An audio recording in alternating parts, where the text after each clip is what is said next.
घर के कामों को अगर हम थोड़ा सा टिप्स लगा कर करें तो हमारे लिए थोड़ी सी तो आसान हो ही जाती है। तो हेलो फ्रेंड्स, कैसे हैं आप लोग। फिर से मैं आपके लिए कुछ ऐसा टिप्स लाई हूँ जो आपके घर के कामों को आसान भी करेगी और साथ ही साथ पैसा और समय दोनों की ही बचत होगी। तो चलिए शुरू करते हैं।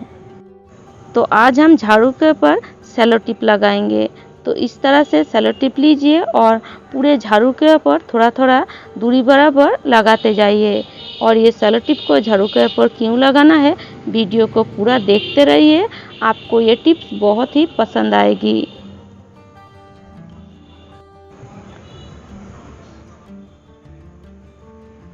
तो चलिए, हमने पूरे झाड़ू के ऊपर सेलो टिप अच्छी तरह से लगा दिए हैं और चलिए अब हम घर को साफ कर लेते हैं। तो आप तो झाड़ू को लेकर रोज ही इस तरह घर को साफ करते हैं, पर इस तरह सेलो टिप लगाकर कभी अपने घर को साफ किए हैं?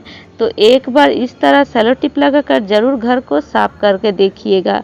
आप फर्क अपने आप ही समझ जाएंगे। तो चलिए, मैं पहले अच्छी तरह से पूरे घर को झाड़ू लगा देती हूँ, फिर मैं आपको दिखाती हूँ रोज ऐसे ही झाड़ू लगाना और सेलो टिप लगाकर झाड़ू लगाना में कितना फर्क है। तो चलिए फ्रेंड्स, हमने झाड़ू लगा दिए हैं और ये देखिए सेलो टिप का हालत आप देख सकते हैं, कितना कचरा इस सेलो टिप में आया है, आप देख सकते हैं। और ये देखिए कितने सारे बाल इस सेलो टिप में आ गए हैं। तो रोज़ तो आप झाड़ू ऐसे ही लगाते हैं, पर क्या इस तरह आपके झाड़ू में बाल आते हैं? कभी नहीं आते होंगे। पर अगर आप सेलो टिप थोड़ा सा इस तरह झाड़ू में लगा देंगे तो देखिए कितने सारे बाल इस सेलो टिप में आए हैं। घर को तो हम रोज ही साफ करते हैं, पर इस तरह थोड़ा थोड़ा जो छोटा छोटा बाल है पूरे घर में इधर उधर घूमता रहता है, वो झाड़ू में बिल्कुल भी नहीं आता है। तो इस तरह थोड़ा सा सेलो टिप लगाकर आप पूरे घर को साफ कीजिए, फिर आप देखेंगे जितना भी छोटा छोटा बाल है सारे इस सेलो टिप में आ जाएंगे। इससे आपका काम बहुत ही आसान हो जाएगी।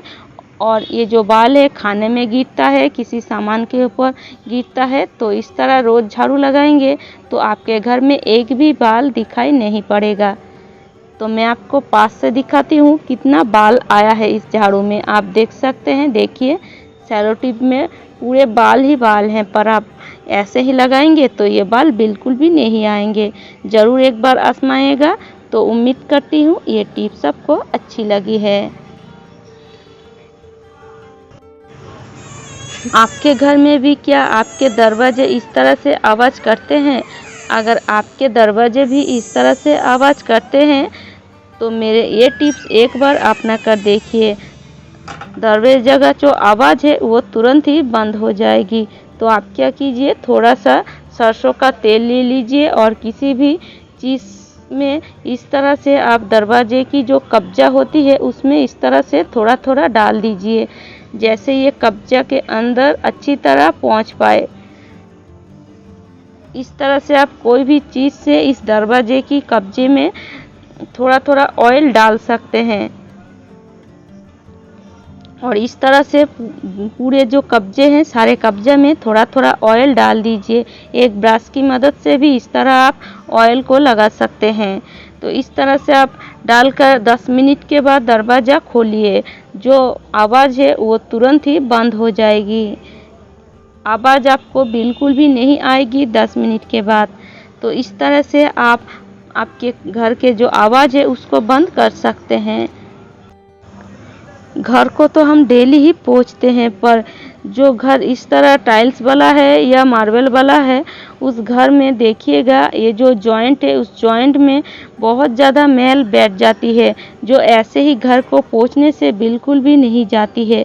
तो आप क्या कीजिएगा, थोड़ा सा हार्पिक ले लीजिए और इस तरह थोड़ा सा हार्पिक को इस जॉइंट में इस तरह से डाल दीजिए। फिर आप एक कंघी लीजिए और साथ ही साथ एक कोई भी पुराना मोजा या फटा हुआ मोजा ले लीजिए और इस कंघी को मोजे के भीतर डाल दीजिए और इस तरह आप पकड़िए और इस तरह से आप थोड़ा सा घसिए। घसते घसते आप देखेंगे जो मैल है वो बिल्कुल भी चला जाएगी। जॉइंट में बहुत सारे मैल बैठ जाती हैं जो एक समय देखने में बहुत ही ख़राब लगती है। आप देख सकते हैं ये जगह आप देखिए कितना काला है और ये जो हमने क्लीन किए हैं वो जगह बिल्कुल सफ़ेद हो गया है। तो और भी मैं आपको क्लीन करके दिखाती हूँ। और एक सिर्फ आपको इस तरह थोड़ा सा घसना है। जो मोजा है वो साफ़ करने में आपकी मदद करेगा और जो कंघी है वो ये जो जगह है इसमें बहुत ही आसानी से घुस जाती है। आप देख सकते हैं, देखिए कितनी ये आसानी से साफ़ हो गया है। तो उम्मीद करती हूँ ये टिप्स आपको अच्छी लगी है।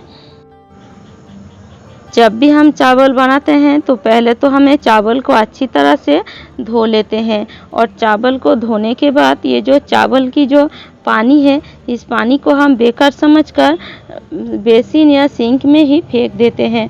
और इस पानी को आप ऐसे ही बेसिन या सिंक में ना फेंकें। इस पानी से आप बहुत सारे काम कर सकते हैं, पर इस गर्मी में इस पानी से ये काम आप ज़रूर कीजिएगा। इस पानी को लेकर थोड़ा सा पौधों में डाल दीजिए, पौधों को भी राहत मिल जाएगी थोड़ा सा पानी पाकर और आपके पौधे बिल्कुल इस तरह फूल और फल देंगे। तो उम्मीद करती हूँ ये टिप्स आपको अच्छी लगी है। घर को लॉक करने के लिए इस तरह ताले को तो हम यूज़ करते ही हैं, पर इस ताले जब बरसात में भीग जाती है तो इसके ऊपर जंग आ जाती है। इससे ये आसानी से कई समय खुलती नहीं है। ये देखिए इस ताले में जंग आ गया है, ये अच्छी तरह खुल भी नहीं रही है। तो अगर आपके ताले में भी इस तरह जंग आ गए है और आप बहुत ही परेशान हैं, आप सोच रहे हैं ताले को बदलने की, तो कोई ज़रूरत नहीं है ताले को बदलने की। आप क्या कीजिए, थोड़ा सा सरसों का तेल ले लीजिए और ताले में इस तरह से आप थोड़ा थोड़ा करके सरसों का तेल डालते रहिए। इस तरह तेल डालकर इस ताले को आप आधा घंटा के लिए रख दीजिए। देखिए इस जगह आपको तेल डालना है, जिस जगह से तेल अंदर तक जाएगा उसी जगह आपको तेल को डालना है ताले में। और इस तरह ताले में तेल डालकर आप इसे आधा घंटा के लिए रखने के बाद फिर आप इस ताले को खोलिए। आप देखेंगे, आप देखकर ही हैरान हो जाएंगे, बहुत ही आसानी से ये ताला खुल जाएगी। देख सकते हैं, देखिए मैं आधा घंटा रख दी थी और देखिए ये ताला कितनी आसानी से खुल रही है। तो जिस ताले को आप फेंकने वाले थे, एक बार इस तरह मेरे टिप्स को अपना कर ज़रूर देखिए। आपके बहुत सारे पैसे बच जाएंगे और साथ ही साथ समय भी बचेगा। तो उम्मीद करती हूँ फ्रेंड्स ये टिप्स भी आपको अच्छी लगी है। रोटी तो हम डेली ही बनाते हैं और रोटी बनाने के लिए हम आटे को चाल लेते हैं। तो इस तरह छन्नी में लेकर आटे को हम चालते हैं और इस तरह चालने से देखिए पूरे आटे इधर उधर हो जाती है। मतलब जो बर्तन है उसमें तो आता ही है, साथ ही साथ फ्लोर में भी आटा गिरता रहता है। इससे हमारा बहुत सारा आटा वेस्ट भी हो जाती है और साथ ही साथ हमारा काम भी बहुत ही बढ़ जाती है। देखिए फ्लोर में कितना आटा गिरा है। तो इस तरह आटे को ना चल कर अगर आप जिस कटोरी में आटे को निकाल रहे हैं उसी कटोरी को लेकर इस तरह छलनी में उल्टा कर इस तरह आटे को अगर आप चाल लेंगे तो थोड़ा सा भी आटा इधर उधर नहीं गिरेगी और बहुत ही जल्दी ये काम आप कर पाएंगे। इस तरीके से आप समय भी बचा सकते हैं और पैसा तो बचा ही सकते हैं। तो उम्मीद करती हूँ फ्रेंड्स ये टिप्स भी आपको अच्छी लगी है।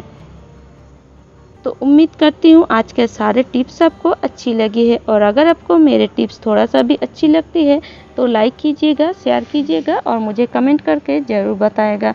और अगर आप इसी तरह नए नए टिप्स देखना चाहते हैं तो मेरी चैनल को ज़रूर सब्सक्राइब कर लीजिएगा।